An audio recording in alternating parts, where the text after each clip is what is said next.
Le nom du projet, c'est Fractal. Il s'agit des concerts publics qui sont organisés, imaginés par l'association muséique que je représente. Et ces concerts mêlent des artistes professionnels, des musiciens, des danseurs et des jeunes qui ont différents handicaps, handicap mental, psychique ou l'autisme ou polyhandicap, avec qui l'association fait des ateliers depuis très très longtemps. Donc pour pouvoir vous expliquer de quoi il s'agit pour ces concerts, donc je vais vous présenter aussi l'association. Je commence par un extrait de concert, sans vous en dire plus, puis je vais vous montrer quelques extraits d'ateliers.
Merci. Oui. Ça peut paraître un peu intriguant. Alors sur scène, il y a plusieurs sculptures et en même temps des instruments de musique. Là, c'était des extraits d'un spectacle du premier Fractal en 2012 que nous avons présenté à la Maison des Métallos, établissement public de la ville de Paris. Alors, on a dit Fractal, une aventure humaine, artistique, musicale et pédagogique. Et pour en arriver là, voilà, je vais vous dire quelques mots quand même sur l'association muséique. C'est une association qui a été fondée par Patrice Moulet, vous le voyez sur la photo à gauche, et présidée par Cédric Villani. Patrice Moulet, c'est un compositeur un peu atypique, en même temps sculpteur, ingénieur autodidacte, qui a inventé tous ces instruments que vous avez vus dans l'extrait. Et Cédric Villani, mathématicien, médaillé Fields 2010 et désormais député aussi, qui préside l'association depuis 2012. Et je vais vous parler un peu de Patrice Moulet. Alors on le voit lui-même en fait à la Défense avec ses 3 instruments. À gauche, percuphone, un de ses premiers instruments. Et voilà, ce sont des instruments parfois interactifs, tactiles, électroacoustiques. Au milieu, l'omni, objet musical non identifié. Voilà, c'est la forme qui inspire l'artiste pour le nommer. Et à droite, vous voyez un 3e instrument qui s'appelle Stretch Machine. Je vais revenir là-dessus. Déjà, c'est pour juste concrétiser un peu avec quoi nous travaillons.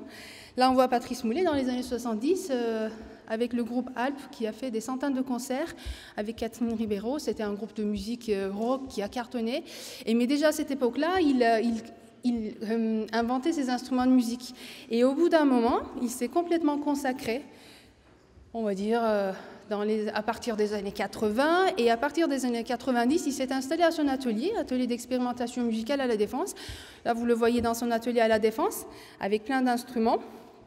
À droite, avec Sumako Koseki, une danseuse japonaise buto, qui est en train d'essayer un autre instrument qui s'appelle Moon Jump. C'est pour vous donner aussi l'aperçu un peu dans quel univers nous sommes. C'est dans cet atelier à la Défense que Patrice Moulet, donc depuis une trentaine d'années, est en train d'inventer ces instruments de musique. Vous voyez 3 omnis. Donc c'est un instrument, il y a peut-être 5, maximum 6, si je ne me trompe pas, d'exemplaires qui existent encore.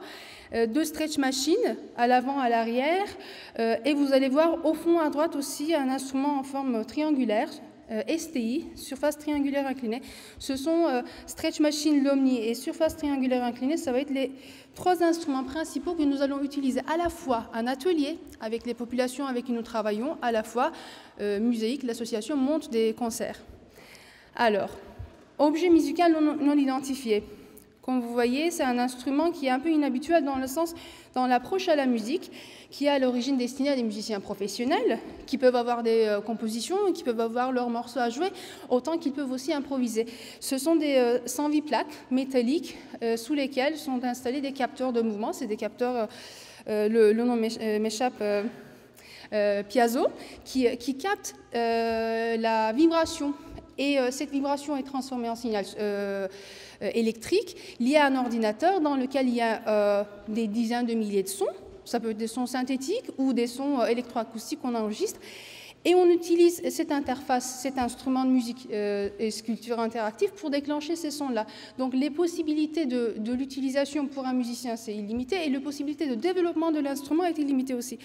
C'est là où ça devient très intéressant. Je vais rester un peu plus longtemps sur cet instrument parce que c'est vraiment l'instrument phare qui a permis de faire ces ateliers-là.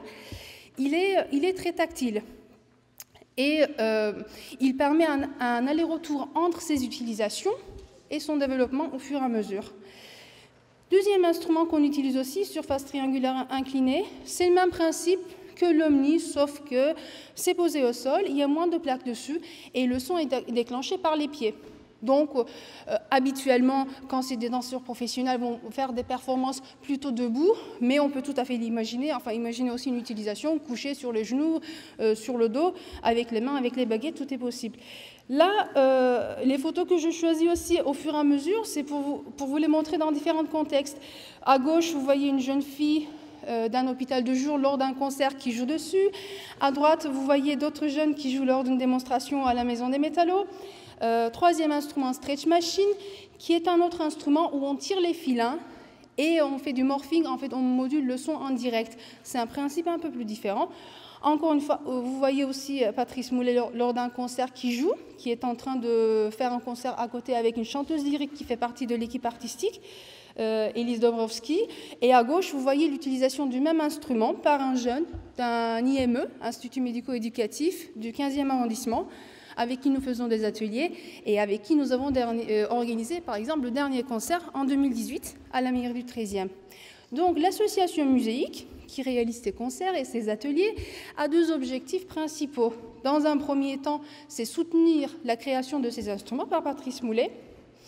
Et à partir de ces instruments, deuxième objectif, c'est comment développer des projets innovants de recherche à la fois sur le plan artistique, à la fois sur le plan pédagogique. Le mot pédagogie, c'est au sens large. C'est aussi toutes les actions, que ce soit action culturelle ou l'accès à la culture, à la création, qu'on met aussi dans le mot pédagogie.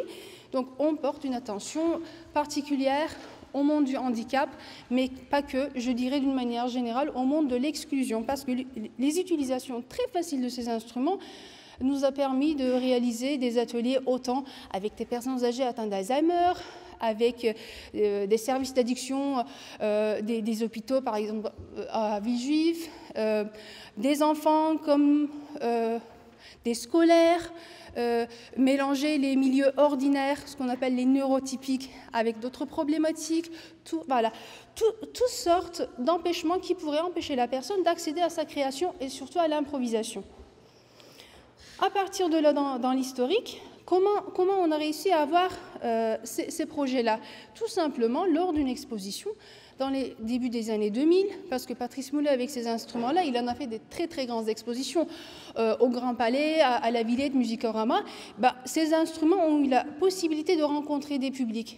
Et là où il est intéressant comme artiste, c'est qu'à la fois, il est très préoccupé par l'invention de ces instruments et le développement. Donc, il va rencontrer beaucoup d'ingénieurs, beaucoup de musiciens, beaucoup d'artistes.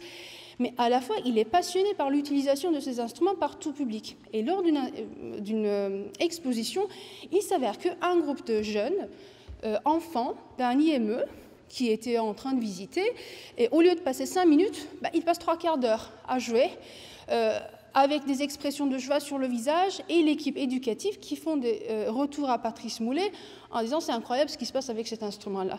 Et à ce moment-là, Patrice Moulet se dit j'ai envie, parce que lui, il est passionné par l'utilisation de ces instruments, j'ai envie de mettre à disposition mes instruments pour aussi ces utilisations-là. Donc, on arrive à la fin ?